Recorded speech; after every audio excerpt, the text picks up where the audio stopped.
Finally, Penta debuts. Seth, Drew and Punk all put their names in the Royal Rumble hat. Balor stretch it off, kinda. And we drop some Shakespeare. Very highbrow.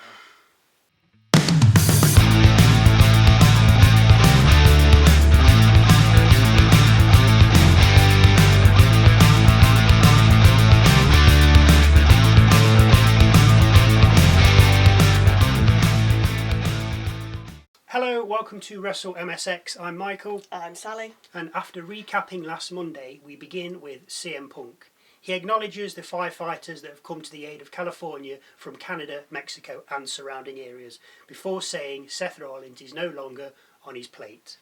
Punk then makes a lot of Cena references before naming him and then declaring that he will win the Royal Rumble and not Cena. Punk says you will hear his music after the Rumble and then asks for it to be played. We get Seth Rollins' music played out, followed by the man himself, who then heads down the ramp and into the ring. Seth said he'd been here, win, lose or draw, and that he's a man of his word. Last week's loss was the worst of Seth's career, so he wants to take Punk's WrestleMania dreams and tells him he's going to win the Royal Rumble. Punk says Rollins is taking the easy road and then gets interrupted by Drew McIntyre. Drew badmouths Seth. Punk thinks he's talking to him, so invites him down to the ring so he can bust his head open again. Drew says I was talking to Seth. So Seth says, well, come down to the ring so I can stomp your head into the mat. Drew alluded to the fact that Seth didn't really do anything to stop Roman Reigns becoming the tribal chief again, and that he was more interested in his own agendas. Seth said he had no patience for Drew. Punk said the same, but to both men, claiming, if you want to throw hands, I'll be right here.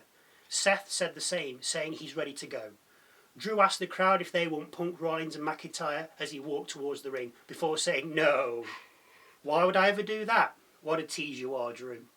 Drew said there's a bigger problem, meaning Reigns. McIntyre then wondered if there was a way to get his hands on the title before Reigns. If only there was a match where it was just every man for himself and a guaranteed title match afterwards. See you at the Royal Rumble, Drew told Seth and Punk before walking off. Drop us a subscribe if you're still here. We're so close to 1,000 now. No, we're not. What? Chad Gable makes his way out for his match. Before he does, he tells us that he's already started his bucket list for 2025, and that was beating Otis and destroying the Alpha Academy. Gable then goes on to say he was made here while the crowd chant that he sucks. Gable then awaits his opponent, the lights go out, no, it's not the Wyatt 6, and then Penta's music plays out. He makes his way to the ring, gets in, and finally we have our first match of the night, Gable versus Penta. We start with some wrestling, real mat skills, takedowns and quick pin attempts. We end up on the apron where Gable delivers a German suplex to Penta and then begins to dominate in the ring, working on Penta's legs. After a back suplex, Gable goes for a headbutt off the top rope, but Penta rolls out of the way and delivers a super kick. Gable replies by throwing Penta into the turnbuckle. The two then exchange chops. Come on guys, you're better than this. Before we see a sling blade by Penta, who then launches Gable over the top rope to the outside. Penta follows by flying over the top rope, and he did get some clearance on that rope. Back in the ring, we see a crossbody and a backstabber by Penta with a cover for 2. We end up on the top turnbuckle where nothing really happens, with Penta bringing Gable back down to the mat. But just as Chad's getting up, he's hit with the sweetest looking Canadian destroyer, or rather Mexican destroyer, Beautiful. I think I've ever seen. Oh, it was amazing. So good. It was amazing. Gable lands right on top of his head. Penta covers, but somehow Gable kicks out on 2. I thought that move was a match ender for sure. Gable dragon screws Penta and then locks in the ankle lock. Penta breaks through and hits a move he calls the sacrifice, and then finishes Gable with the Penta driver. Penta covers Gable and picks up the win on his Raw debut. Brilliant match. After the match, Jackie Redman interviews Penta in the ring and asks him how he feels. He says he's been waiting for this moment and then speaks in Spanish for the rest of his answer. At the end he said it's not only the Netflix era but also the Penta era. Backstage, we see Finn Balor talking with Carlito and JD when Liv Morgan rolls up with Raquel Rodriguez. Finn tells Liv he's sure she'll become Women's World Champion again real soon. Liv says the revenge tour wasn't about being champion. It was about taking a piece of Rhea Ripley that she'll never get back. Enter Dom with flowers. Liv's not mad, asks him to go get her bags from the car, tosses the flowers to Carlito, and then heads off, leaving Dom to think he's got away with his shenanigans from last week. Finn then tells the boys he's going to put an end to Damian Priest for good before telling JD that then they go after the War Raiders for the tag titles. JD heads off to tell Adam Pearce that they want a rematch with Carlito in tow. Dom offers to be out there later when Balor has his match, but Finn tells him to hang back. Back from the break, Kathy Kelly speaks with PFC. They say that what they did to Kairi Sane is a preview of what they're going to do to the rest of the women's division in 2025. Zoe Stark then adds she's first in line to go against whoever wins the women's Intercontinental title later, with Sonya Deville adding that what she means is that one of us will win that title one way or another. Things seemingly a little bit tense between the three of them there. Not a breakup already. We then see Bron Breakker in the crowd before our next match, Sheamus versus Ludwig Kaiser. We start with slapping and end up outside the ring and have more slapping, before Kaiser blasts Sheamus off the ring apron and onto the announcer's table. With Sheamus dazed, Kaiser leaves the ring and then performs his running dropkick before taking the Irishman back into the ring. After a few more hits, Sheamus puts Kaiser on the top rope and then he climbs up to him, with the two then exchanging more slaps until Sheamus goes for white noise. Kaiser slips it, goes for something, but we hit a break, come back and we see Kaiser cover Sheamus for two. Well done, guys.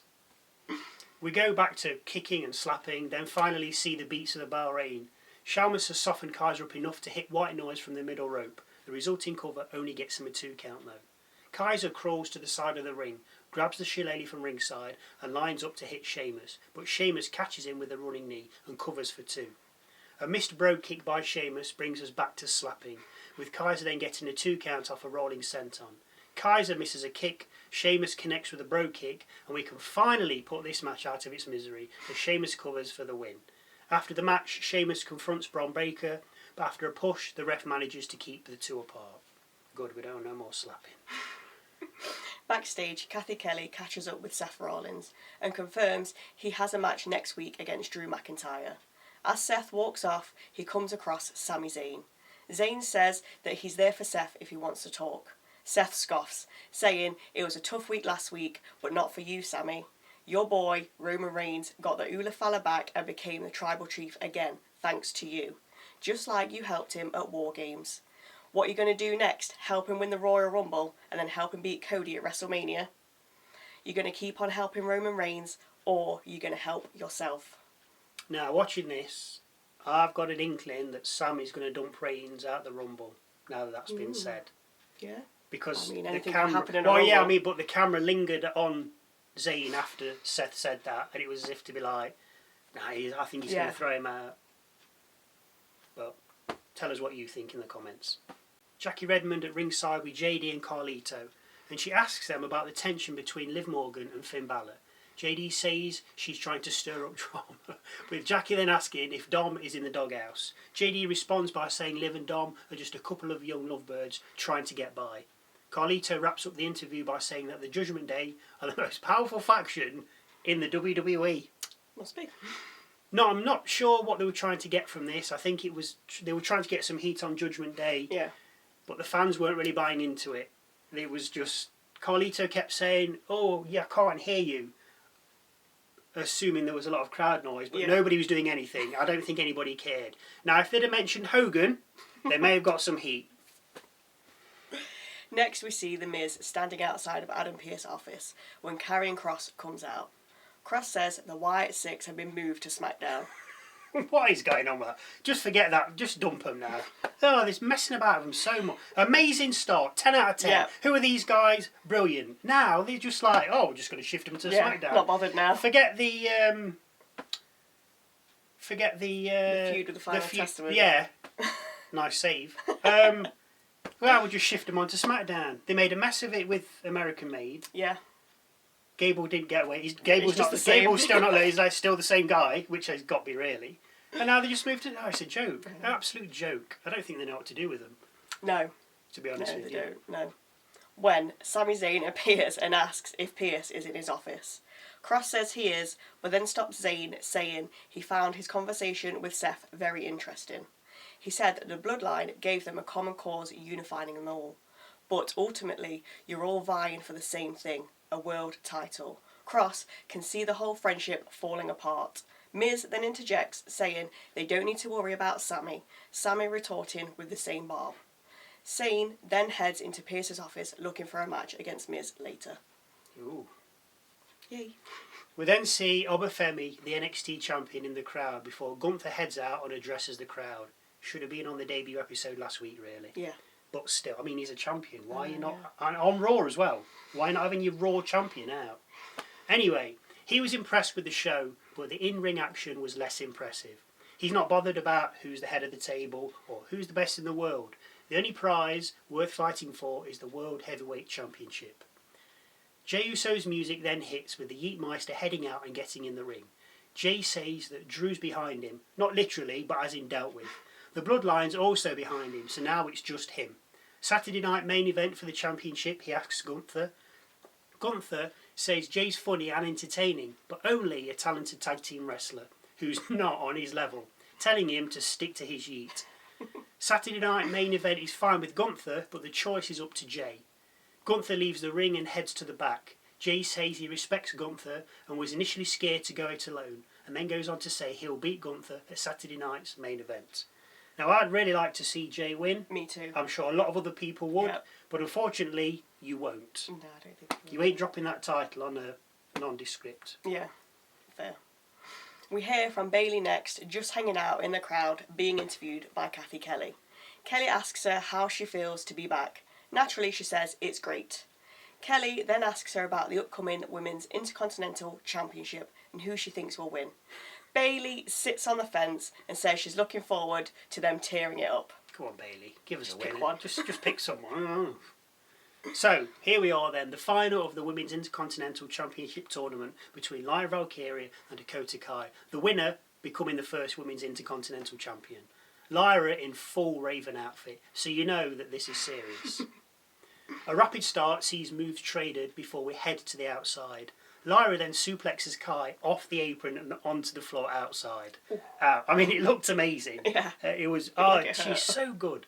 We then head back in the ring where Valkyria gets Kai in a surfboard submission, I believe, but to no avail. Valkyria continues to stretch Kai before we get back to the kicking and then see GTK go to kick by Kai, which Valkyria catches and turns into a huge running sit-down powerbomb into a pin. Kai kicks out on 2. Lyra then drops a leg drop from the top rope onto the back of Kai and covers her for 2. A stomp to Lyra's neck and a GTK look to win it for Kai, but Valkyria rolls out of the ring to escape the impending cover. Back in the ring, Kai misses a kick. Lyra then hits a sort of side fall-away backbreaker, incapacitating Kai.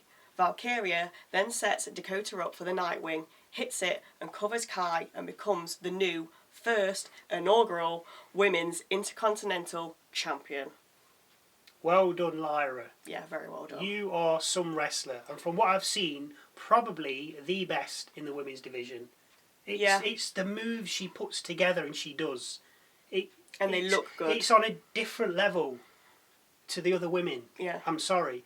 I mean, the suplex to the outside and a running sit-down powerbomb. Amazing. Like, Rhea Ripley could do it, but because she's got the size and the strength, but she doesn't do it. Liv can't do that. The suplex to the outside, any of them could do that, but they don't. No. Jax couldn't do that. And she's, but no, Valkyria is, I think she's underrated, but she's such a quality wrestler. Yeah, she's Real, good. proper good moves. Anyway, backstage we have Kathy Kelly interviewing the New Day, and she asks them when we can expect them back in the ring. After a rant about Rey Mysterio not being a locker room leader and Rey's no good for nothing son, Wood says they'll be back next week, and I hope they lose. Time for The Miz versus Sami Zayn now, and a pretty standard start. Zayn dropping a double axe handle on Miz from the middle rope until Miz puts Zayn down with a knee to the midsection, followed by 2 kicks to the head. After knees and elbows by Miz, he plays up the crowd, allowing Zayn back in, who then regains control and hits an explosive suplex into the corner. Sami then misses the haluva kick, with the Miz beating him to the punch, landing a DDT and covering for 2. Miz then kicks Zayn and goes for the skull-crushing finale, but Zayn rolls through and covers for 2.